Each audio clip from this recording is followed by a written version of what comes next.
All right, Niels, welcome to the interview. It's a pleasure to have you on, my man. You've grown to incredible heights. So, I just had to reach out to you and ask if you wanted to come on. So, really appreciate you being here.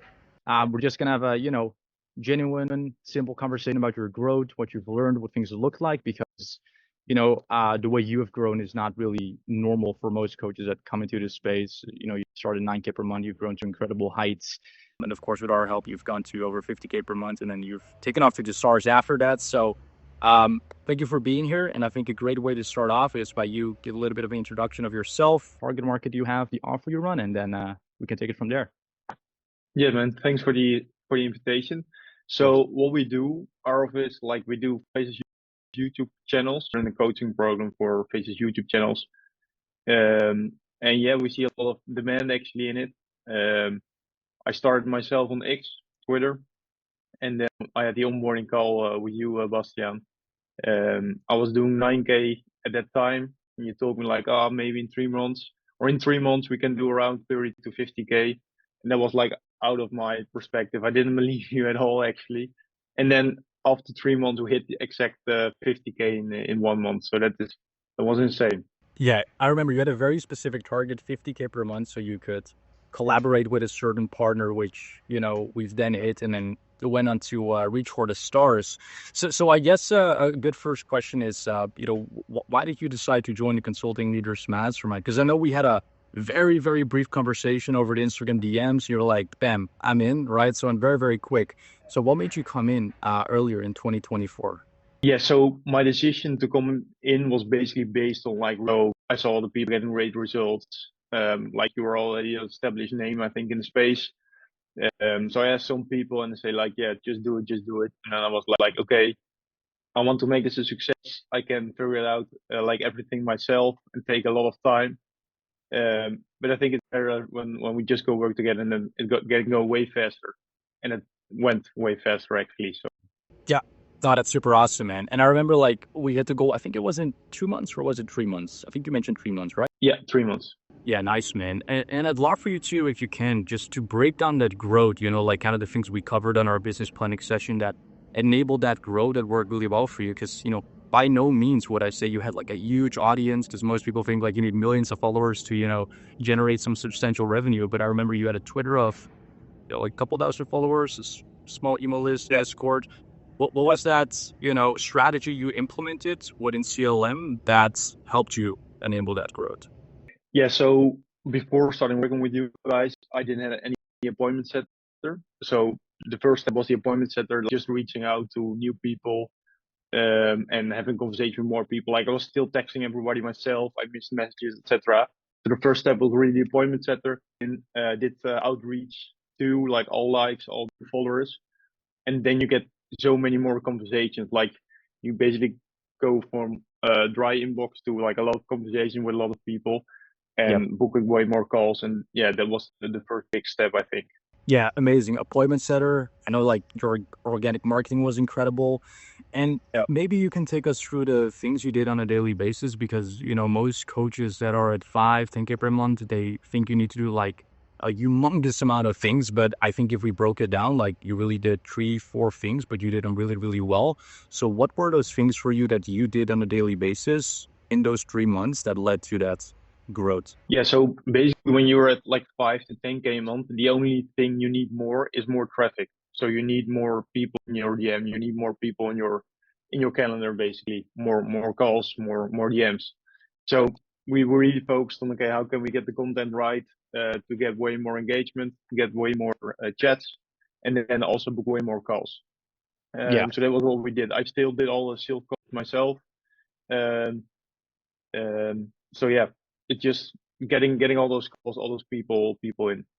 Yeah, 100%. And out of all the marketing things you did organically, what would you say were the things that worked best for you? Because I know you are really good at writing the Twitter threads yourself and sending people to Discord. Would you say like that's where most of the calls came from? Or what were the things that worked really well for you on the organic side? So what I would say what really well is indeed like making posts delivering value, but also ask people, okay, I got a few spots open. Okay, we who wants to join this month? So I was a bit hesitated to ask basically people, hey, I have a few spots open, come join. And then you say to me like, no, every week you can just do like, ask people, hey, I've got a few spots left. That's what I did. And then there was like insane reaction because I was at just nerded like all the people on my followers for a few months. And then I asked them something in return. And then everybody wanted to basically start the coaching. Yeah, I remember that was incredible. And now that I'm talking about this, I remember the price. You know, like we talked about Ah, price yeah, points. yeah, Maybe you can, because I find it really, funny and inspiring. Both at the same time that I remember we were talking about the price instead of me, telling the viewers about it. Maybe you can like, yeah, tell me about the price point, what we raised it to, limiting beliefs, how it went for you. That'd be great. yeah. Who won? So the price initially when I started out was like 3K. And then you said like that's true. One of the first things you said was okay, raise it to 5.8K. Um, so yeah, that already like of course then you have to sell half of the people and still generating the same revenue. Yeah, that was a good point actually. And then I was hesitant to ask like 5.8K. It felt a bit like high, but they also added a lot of like extra points. And yeah, people, if you deliver great things, people want to pay for it. Yep, 100%. And maybe take us through like the first 5K sale you made, because that must have felt amazing, like almost doubling Yeah, your point and having someone say yeah, yes in the pool. yeah. So how did it felt like? I still was doing the sales calls myself. So, Yep. and I wasn't. I used to do like cold calling, etc. So I was a little bit used to it, but like closing really people on sales calls is way different. So yeah, it's just like pitching your thing, pitching your price, and then just waiting for like how do they respond, etc. And I remember like people just like thinking, and then and they say like, okay, just do it, and then like you feel that happiness, and actually have people believe in your program to invest in, right? So that's also a responsibility. I feel like okay, now they trust in me, and now I need to deliver the best program basically. 100%. Would you say like with every call you did, it became easier and easier to like pitch that price? Yeah, yeah, definitely, definitely. Amazing. Yeah. Now, awesome. And then, like, of course, now you got an incredible sales team, which you went on to build yourself. And I'd love to ask you, like, what are the biggest lessons the biggest lessons you've learned from building out your sales team? Because how many closers do you have right now? Yes, currently we're working with like four closes, three almost full time and one part time. And one of the biggest lessons there, actually, like closers are almost like business owners, so they're really like the difference between A players and normal closers is like really big. And if you have like really A players closers, they will come up with new things, with new ideas. They make improvements to the program itself, and it works really great.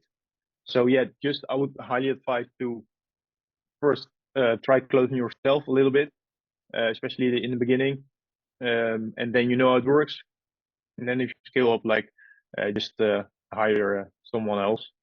Yeah, But yeah, 100%. Well said. No, I love that a lot. And then, of course, now with closing, of course, fulfillment follows. So I imagine you got like a bit of a delivery team. But just to real quickly to go back to the sales before we dive into delivery, now having gone through the experiences you have, what are like maybe the top one, two, three things that you always look out for when you're looking for a closer that you want to add to your organization? yeah. So again, one of the first things is okay, how responsive is someone? Like you can already see it in planning a call with a potential close. Like, do they respond fast? Do they propose themselves a call in the chat? Do they? That's actually where the like recruitment already starts. And then when you're on the call, of course, wouldn't I say or know that a lot of people say like, "Hey, look for experience, etc." For me, it's really like the mindset of the closer itself and how dedicated they are. So, are they willing to spend time?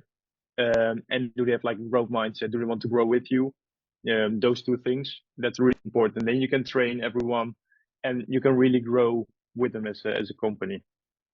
Yep, I love that. And your closures or follow up, how good would you say the follow up is right now? And is it something that you find important that they do, or is it maybe something that you have your setters more so do? How do you kind of look at the follow up side of things on the leads? basically all the closers do the follow-ups themselves. So they just plan in the Calendly, the lead plans it in. Then they send a message before, then they call, and then they also do the follow-ups messages after. Like sometimes we send them, or I send them a message again to the lead. Yeah. But the closers do the whole follow-up themselves too. Yeah. Really nice. How much would you say on a monthly basis comes in from just following up in terms of new sales? Like we don't do a lot following up like older leads, like for 3 months ago. But we do have like people that want to think about it, of course, or talk to other students. Yeah. And that might be like 25%. Oh, that's huge. Yeah, because most people I speak to, I ask them like, what comes in from your follow up, and they're like, people convert from the follow up. I'm like, yeah, you know, Uh-huh. Uh-huh. 30% is a good percentage. That's Yeah. that's a great percentage, man. Well done.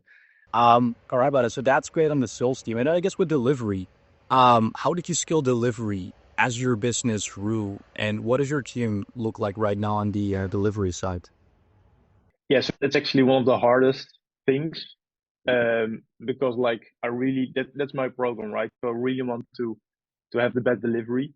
Um, Currently we do work with a coach, but I'm still doing the delivery myself too. Like I'm still checking all Nice. the chat, everything, because I just want to like I know what works, especially when so many students with great results. I know what works, I know what doesn't work, and then I still want to help the students myself basically. So I do still a lot of myself. I could outsource it more, but I just want to keep the quality high Maintain the basically. quality. Yeah. That's awesome, and it goes to show you care a lot about your students, and I think every coach always should. So that's Mhm. incredible. My other question for you is because for everyone this is a little bit different, but what would you say are your most valuable activities right now as the CEO to keep reinforcing that growth? So things you do on a day-to-day basis that will drive growth, creating future projects like maybe a new ad campaign. How do you go about keeping that growth on a increasing level? Yeah. So basically, where I'm looking constantly at, like I try to make all the data as visible as possible. So I just see, okay, where the leads coming from, what funnel, what works best, what converts best, etc. So I have everything very visible, and then I know, okay, if this funnel works best, okay, then we double down on what works. Like if something works, I don't try to do a lot of new things, but I just try to double down. It's actually something I learned from YouTube myself. Like if it works, just double down on what works instead of trying to make new stuff work. Yeah. That's awesome. So really just having visibility on the data, reverse engineering what's working well for you, and just really doubling down on that. Yeah. Yeah. Amazing. I love that. And then another question I have for you is, what would you say are the biggest lessons you've learned as you've grown to the current heights? You've grown to in this, I know it's a very broad question, but what would you say are the first things that popped up if you reflect back on your journey? Like, if I do not do these things, I would have not reached this growth. So what do you like deem important on the marketing side or maybe team building side that are, like some big lessons you've learned in this trajectory of growth? Yeah. So um, firstly, like just learn step by step. Like Yeah, when it's I cool. started, yeah, when I started, I didn't imagine like that even like hitting 50K was possible. Yeah. And then you go on and go on, and you see what's actually possible. So that's the first step, like mindset.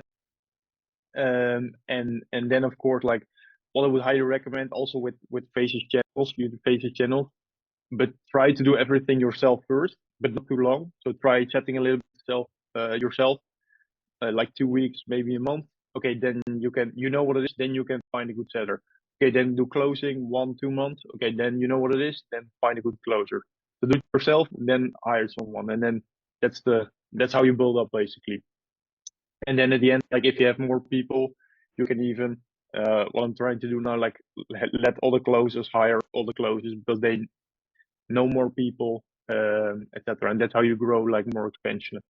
Um, That's how do you really, say it? Like yeah. yeah. That's awesome. So basically, you're saying just make sure you do the thing first before you hire a setter or a closer. Yeah. And then the second thing you mentioned was that's actually something I haven't heard a lot of, but you're saying you go to your closers if you want to get more closers, so you get more like of the same type of people basically in to organization. It's awesome. So do you do that just on the closing side or maybe also on the delivery side or? Yeah, not so on the delivery side, but on the closing and appointment setting side. Yeah, yeah, Nice. Okay, so really on the sales side. That's yeah. awesome. Beautiful, man. Been really valuable so far. So I've got one more final question for you. Hmm. So the question is, what were, if you're willing to share, are perhaps some personal obstacles? Because you mentioned, of course, mindset is important, or struggles that you had to overcome to raise your standards as an entrepreneur Hmm. to reach the growth, that you've currently reached. Oh, good question. Yeah, you So don't yeah, have to go definitely butt first. naked, into a Yeah, dating yeah, or anything like that, You seem like a healthy guy that's doing all good, but what yeah. were maybe like maybe it could be pressure from delivery or anything that just pops up into your mind personal Yeah, wise. so definitely first mindset. Um, like if you see people do a certain number with a business, always remember that you can do it too. Um, I still experience it takes a lot of time and effort. So don't think, okay, people do that number, I can do it like easily myself. It still takes a lot of time and effort, but it's possible. Um, and then also the part of hiring people. That's what really gonna like grow your business. Like hiring good people and then really run it as a business.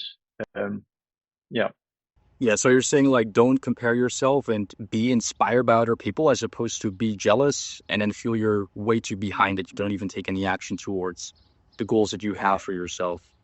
Yeah, that's a really big one.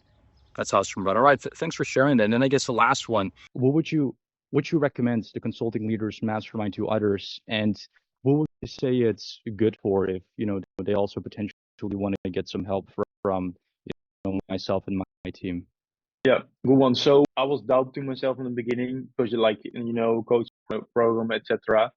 But it's like just okay if you want to learn this, um, you can go way faster um, with you guys. It basically like if you want to run a coaching business, you know how to run a coaching business. Okay, you can go there way faster with you. I think you can come there along, but like with way more time, like 6 months, 12 months. You just need to figure out everything on your own, right?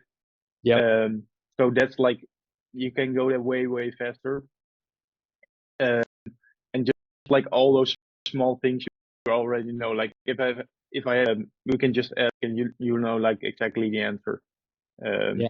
so yeah, that's very cool. Like very, I need to know myself more like on how to use you guys, so I can just send all my questions and you know the answer. Yep. But yeah, just skyrocket your growth. That's the whole thing. It just goes faster.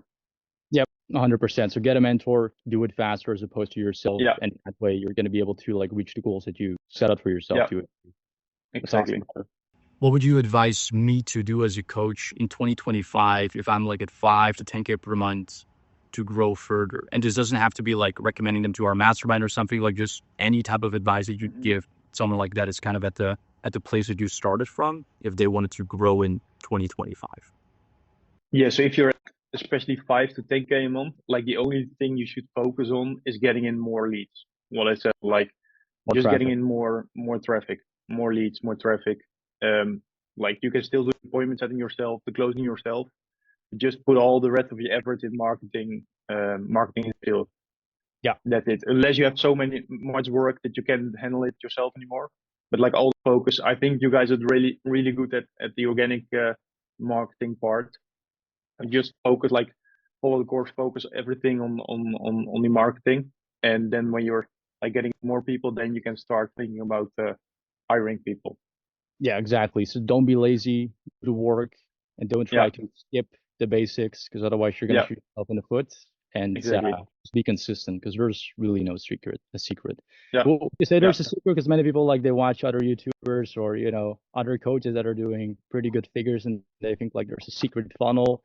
What would you say, Niels, with where you're at? Like, is there a secret, or would you say like it's really consistency, hard work, looking at data? yeah. That's the secret. I think the secret is consistency. Like not a lot of people think from themselves that they're consistent, while they're actually not. So if you just go and Very keep true. going, and yeah, that's it. That's the Yeah, secret. so would you say like your personal life, correctly, to what it of course really is, but would you say like it's you wake up, you hit the gym, you eat well, and then the next day is the same? or would you say like there's some other things you do? No, Would you say that's it. that's So kind of the and also like yeah. your thoughts are around your business, right? So Yep. I really need the gym to hit the gym to stay healthy Yep. to be able to do it. Yeah. 100%. Yeah, same here. It really just comes down to the boring stuff, delayed gratifications, what I found too. So, Yeah. Niels, super fun to interview, brother. Thank you so much for coming on. Sure. We're going to end it right here. So, thanks for jumping on. And guys, we hope you Cool, man. enjoyed it. Thanks for watching.